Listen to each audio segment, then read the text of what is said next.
Hello students. So today in this class we are going to start a new chapter and the name of the chapter is quality. Okay? So before I start, let me tell you few lines about the author of this chapter. So this chapter, named Quality, was written by John Galsworthy in 1912. And this story is about a German shoemakers named Gessler brothers. Okay? Now, first we'll read the chapter. After that, we'll come to the explanation part. The title is Quality.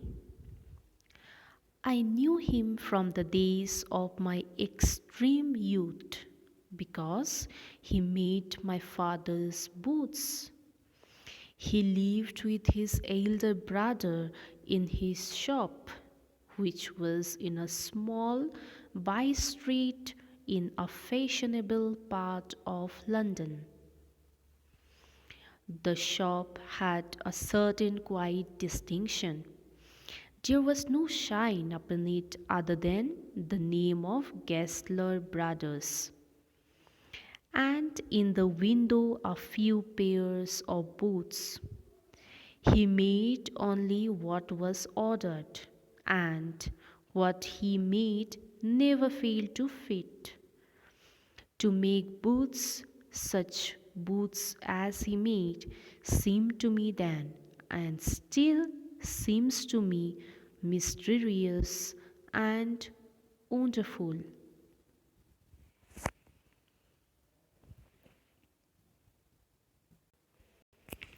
So, in this two paragraph, what we come to know is this particular story starts with the description of a boot shop. Okay?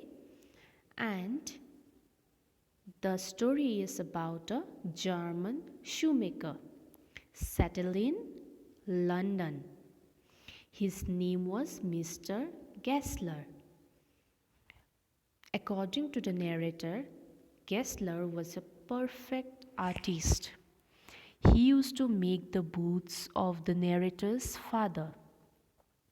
And he also mentioned that Gessler lived with his elder brother in London.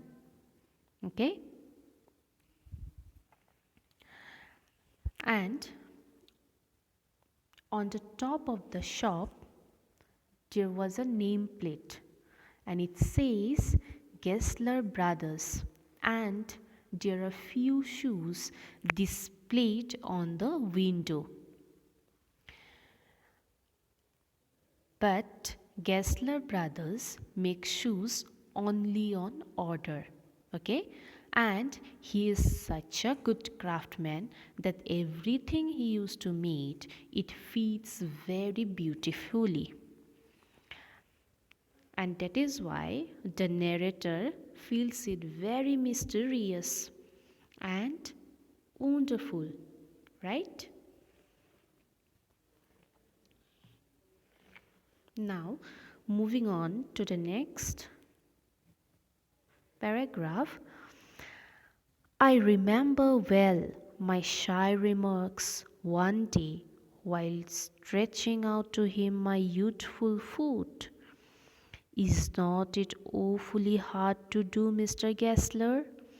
And his answer given with a sudden smile from out of the redness of his beard. It is an art. It was not possible to go to him very often. His boots lasted terribly, having something beyond the temporary, some essence of boot stitched into them.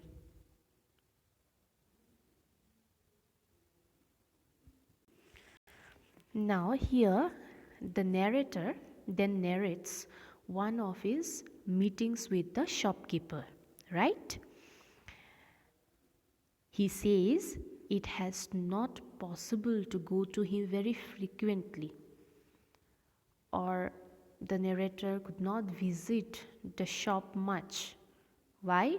Because the shoes he made have lasted for very long time, and also they are best in quality. Okay, that we can assume by reading this paragraph, right?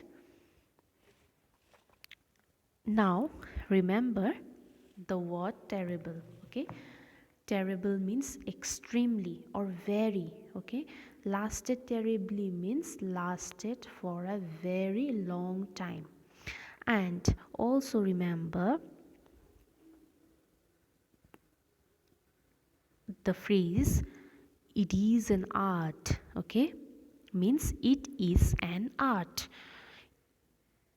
When we say this phrase in Germany, the accent will be it is an art. Okay, now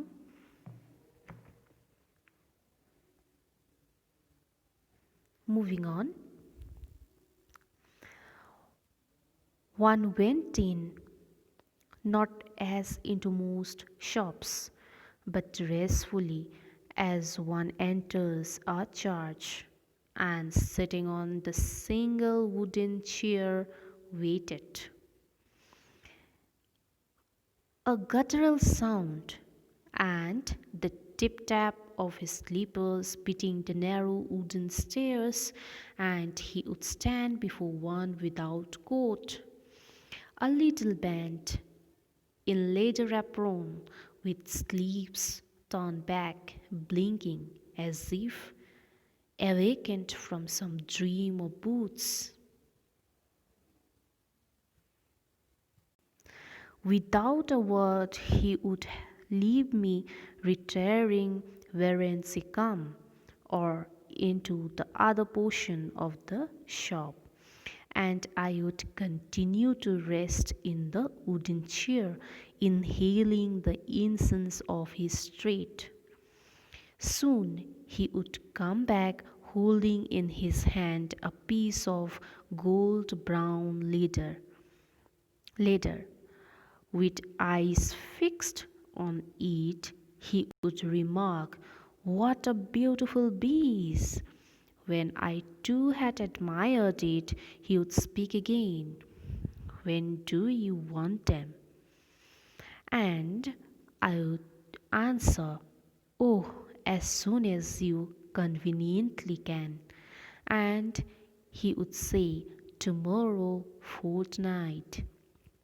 Or if he were his elder brother, "I'll ask my brother." So, so the customer going to Kessler sat on a wooden chair, and they used to wait. The scene, it's like going to some church, right? And here the narrator also explained that one day he goes to their shop to get a pair of Russian leather shoes. Mr. Gessler retreats upstairs and comes back after some time holding a fine, beautiful golden Russian leather piece. Okay? After the narrator's approval, he says he will get his shoes tomorrow fortnight. Okay? Now, here, remember some lines are written in German accent. I already told you, right? So, see the sentence.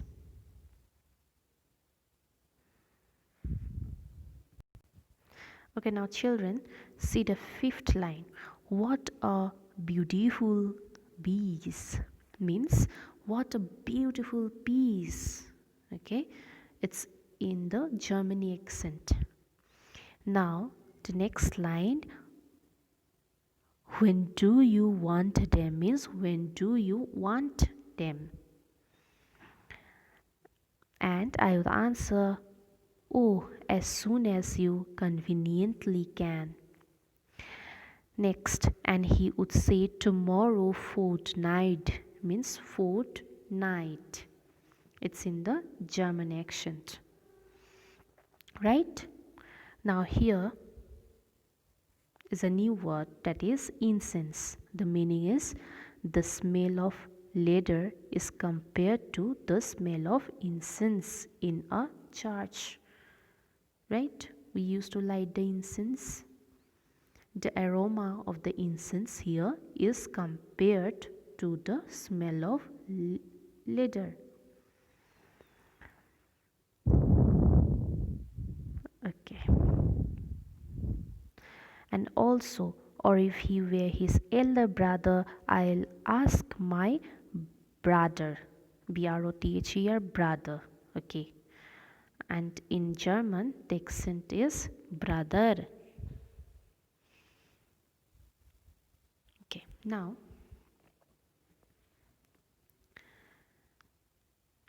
moving on to the next paragraph, then I would murmur, thank you. Good morning, Mr. Gessler. Good morning, he would reply, still looking at the leader in his hand.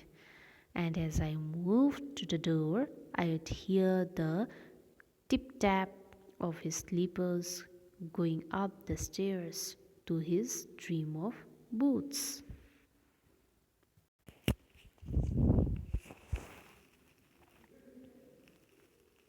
Okay, so then I would murmur, thank you. Good morning, Mr. Gessler. So here it means when Gessler agrees to make the boots by tomorrow, then the narrator becomes very happy, and then he used to convey his gratitude by saying thank you, and also he wishes him good morning. And Gessler also wish back good morning by looking at the letter at his hand. Okay, means from this line we can see how interested, or how what we can say, like how sincere he was towards his work, right? Next, I would hear the tip tap of his slippers going up the stairs to his dreamer boots.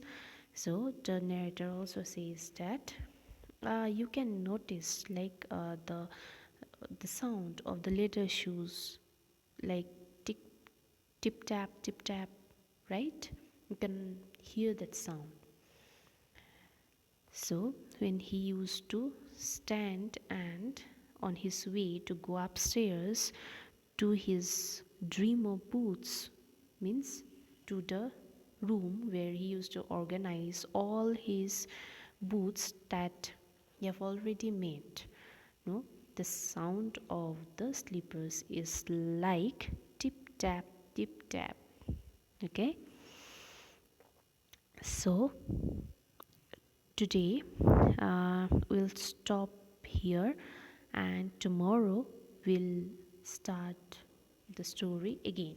Okay, so thank you.